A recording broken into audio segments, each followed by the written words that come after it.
Hi friends, എല്ലാവർക്കും solo ടോക്സിൻ്റെ പുതിയൊരു job notification വീഡിയോയിലേക്ക് സ്വാഗതം. ഇന്നത്തെ വീഡിയോയിൽ നമ്മൾ ഡിസ്കസ് ചെയ്യുന്നത് RRBയുടെ RPF റിക്രൂട്ട്മെൻറ്റ് നോട്ടിഫിക്കേഷനെ കുറിച്ചാണ്. സബ് ഇൻസ്പെക്ടർ, കോൺസ്റ്റബിൾ എന്നിങ്ങനെ 2 പോസ്റ്റുകളിലേക്കായിട്ടാണ് നിലവിലെ റിക്രൂട്ട്മെൻറ്റ് നടക്കുന്നത്. സബ് ഇൻസ്പെക്ടർ പോസ്റ്റിൻ്റെ നോട്ടിഫിക്കേഷൻ നമ്പർ വരുന്നത് RPF 01/2024 ആണ്. കോൺസ്റ്റബിൾ പോസ്റ്റിൻ്റെ നോട്ടിഫിക്കേഷൻ നമ്പർ വരുന്നത് RPF 02/2024 ആണ്.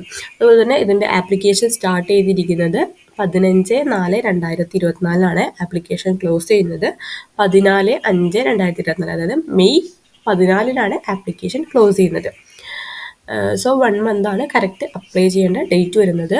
ഇനി ക്വാളിഫിക്കേഷൻ നോക്കുകയാണെങ്കിൽ സബ് ഇൻസ്പെക്ടർ പോസ്റ്റിന് ക്വാളിഫിക്കേഷൻ വരുന്നത് ഗ്രാജുവേറ്റ് ഫ്രം എ റെക്കഗ്നൈസ്ഡ് യൂണിവേഴ്സിറ്റിയാണ്. ഏതെങ്കിലും ഒരു യൂണിവേഴ്സിറ്റിയിൽ നിന്ന് ഏതെങ്കിലും ഒരു സബ്ജക്റ്റിൽ ഡിഗ്രി കംപ്ലീറ്റ് ചെയ്ത കാൻഡിഡേറ്റ്സ് ആയിരിക്കണം. അതുപോലെ തന്നെ ഏജ് ലിമിറ്റ് വരുന്നത് 20 മുതൽ 28 വയസ്സ് വരെയാണ്. സ്റ്റാർട്ടിംഗ് സാലറി പറയുന്നത് 35,400 രൂപയാണ്. ടോട്ടൽ വേക്കൻസി ഇതുവരെ റിപ്പോർട്ട് ചെയ്തിട്ടുള്ളത് 452 വേക്കൻസിയാണ് സബ് ഇൻസ്പെക്ടർ പോസ്റ്റിൽ റിപ്പോർട്ട് ചെയ്തിട്ടുള്ളത്. ഇനി കോൺസ്റ്റബിൾ പോസ്റ്റിൻ്റെ ക്വാളിഫിക്കേഷൻ പറയുന്നത് 10ാം ക്ലാസ് പാസ്സായിരിക്കണം. അത് ഏതെങ്കിലും ഒരു ഓർഗനൈസ്ഡ് ബോർഡിൽ നിന്ന് 10ാം ക്ലാസ് കംപ്ലീറ്റ് ചെയ്തിട്ടുള്ള കാൻഡിഡേറ്റ്സ് ആയിരിക്കണം. 18 മുതൽ 28 വയസ്സ് വരെ പ്രായമുള്ള കാൻഡിഡേറ്റ്സിന് അപ്ലൈ ചെയ്യുന്നതാണ്. പേ സ്കെയിൽ സ്റ്റാർട്ടിംഗ് സാലറി വരുന്നത് 21,700 രൂപയാണ്. ടോട്ടൽ 4,208 വേക്കൻസിയാണ് കോൺസ്റ്റബിൾ പോസ്റ്റിന് റിപ്പോർട്ട് ചെയ്തിട്ടുള്ളത്. ഇനി സെലക്ഷൻ പ്രോസസ്സ് നോക്കുകയാണെങ്കിൽ ഫസ്റ്റ് ഒരു കമ്പ്യൂട്ടർ ബേസ്ഡ് എക്സാമിനേഷനും സെക്കൻഡ് ഫിസിക്കൽ എഫിഷ്യൻസി ടെസ്റ്റ് ആയിരിക്കും ഉണ്ടായിരിക്കുന്നത്. അതുപോലെ തന്നെ എക്സാമിനേഷൻ ഫീ വരുന്നുണ്ട്. എക്സാമിനേഷൻ ഫീ വരുന്നത് 500 രൂപയാണ്. നിങ്ങൾ ഫസ്റ്റത്തെ കമ്പ്യൂട്ടർ ബേസ്ഡ് ടെസ്റ്റ് അറ്റൻഡ് ചെയ്ത് കഴിഞ്ഞാൽ അതിൽ 400 രൂപ നിങ്ങൾക്ക് റീഫണ്ട് ലഭിക്കുന്നതായിരിക്കും. SC/ST കാൻഡിഡേറ്റ്സിനും എക്സ് സർവീസ്മാൻ കാൻഡിഡേറ്റ്സിനും ഫീമെയിൽ കാൻഡിഡേറ്റ്സിനും ഒക്കെ 250 രൂപയാണ് ആപ്ലിക്കേഷൻ ഫീ വരുന്നത്. ഇനി അപ്ലൈ ചെയ്യേണ്ടത് ഓൺലൈനായിട്ടാണ് അപ്ലൈ ചെയ്യേണ്ടത്. നിങ്ങൾ കേരളത്തിലുള്ള കാൻഡിഡേറ്റ്സ് ആണെങ്കിൽ നിങ്ങൾ RRBയുടെ തിരുവനന്തപുരം വെബ്സൈറ്റ് വഴിയാണ് അപ്ലൈ ചെയ്യേണ്ടത്. ആ വെബ്സൈറ്റിൻ്റെ ലിങ്കും കാര്യങ്ങളൊക്കെ ഈ ഒരു നോട്ടിഫിക്കേഷൻ നൽകിയിട്ടുണ്ട്. ഇതാണ് ആപ്ലിക്കേഷൻ്റെ ലിങ്ക് വരുന്നത്. ഈ ഒരു ലിങ്കിൽ ക്ലിക്ക് ചെയ്താൽ നിങ്ങൾ RRB തിരുവനന്തപുരത്തിൻ്റെ ഒഫീഷ്യൽ വെബ്സൈറ്റിലേക്ക് എത്തിച്ചേരുന്നതായിരിക്കും.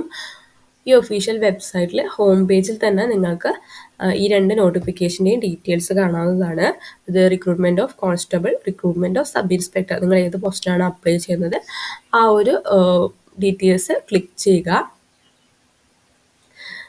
ക്ലിക്ക് ചെയ്ത് കഴിഞ്ഞാൽ നിങ്ങൾക്ക് അപ്ലൈ ചെയ്യേണ്ട ലിങ്കും അതുപോലെ തന്നെ നോട്ടിഫിക്കേഷൻ്റെ ലിങ്കും അവൈലബിൾ ആണ്.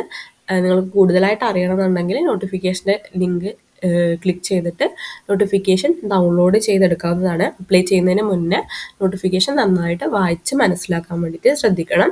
ഇനി അപ്ലൈ ചെയ്യാനായിട്ട് ആപ്ലിക്കേഷൻ ലിങ്ക് എന്ന ഭാഗത്ത് ക്ലിക്ക് ചെയ്യുക. അപ്പോൾ ഒരു വിൻഡോ ഓപ്പൺ ആയിട്ട് വരുന്നതായിരിക്കും. ഇവിടെ അപ്ലൈ എന്ന ബട്ടൺ ക്ലിക്ക് ചെയ്യുമ്പോൾ 2 ഓപ്ഷൻസ് കാണാം. Create an account and already have an account. ഇതിൽ നിങ്ങൾ ഓൾറെഡി അക്കൗണ്ട് ഉള്ളവരാണെങ്കിൽ ഈ ഒരു ഓപ്ഷൻ തിരഞ്ഞെടുത്തിട്ട് നിങ്ങൾക്ക് ആപ്ലിക്കേഷൻ കംപ്ലീറ്റ് ചെയ്യാവുന്നതാണ്. അത് നിങ്ങൾ യൂസർ നെയിമും പാസ്വേഡ് എൻ്റർ ചെയ്ത് നിങ്ങളെ ആപ്ലിക്കേഷൻ കംപ്ലീറ്റ് ചെയ്യുന്നതാണ്. അതെല്ലാം നിങ്ങൾക്ക് അക്കൗണ്ട് ഇല്ലാത്തവരാണെങ്കിൽ ക്രിയേറ്റ് ആൻ അക്കൗണ്ട് എന്ന ഓപ്ഷൻ ക്ലിക്ക് ചെയ്തിട്ട് നിങ്ങൾക്ക് ഈ അക്കൗണ്ട് ക്രിയേറ്റ് ചെയ്യാനുള്ള ഫോം ലഭിക്കും. ആ ഒരു ഫോം ഫില്ല് ചെയ്തതിന് ശേഷം നിങ്ങൾക്ക് ആപ്ലിക്കേഷൻ കംപ്ലീറ്റ് ചെയ്യാവുന്നതാണ്. സോ ഇങ്ങനെയാണ് ഈ പോസ്റ്റിലേക്ക് അപ്ലൈ ചെയ്യുന്നത്. ക്വാളിഫൈഡുള്ള കാൻഡിഡേറ്റ്സ് എത്രയും പെട്ടെന്ന് തന്നെ അപ്ലൈ ചെയ്യുക. RRBയുടെ നല്ലൊരു ഓപ്പർച്യൂണിറ്റിയാണ് നിലവിൽ വന്നിരിക്കുന്നത്. ഇതുപോലുള്ള വീഡിയോസിനായിട്ട് നമ്മുടെ ചാനൽ സബ്സ്ക്രൈബ് ചെയ്യുക. നമ്മുടെ ചാനലിൽ ഗവൺമെൻറ് പ്രൈവറ്റ് സെക്ടറുകളുടെ കൂടുതൽ ജോബ് അപ്ഡേറ്റ്സ് നിങ്ങൾക്ക് ലഭിക്കുന്നതായിരിക്കും. വീഡിയോ ഇഷ്ടപ്പെട്ടെങ്കിൽ ലൈക്ക് ചെയ്യുക, ഷെയർ ചെയ്യുക. താങ്ക്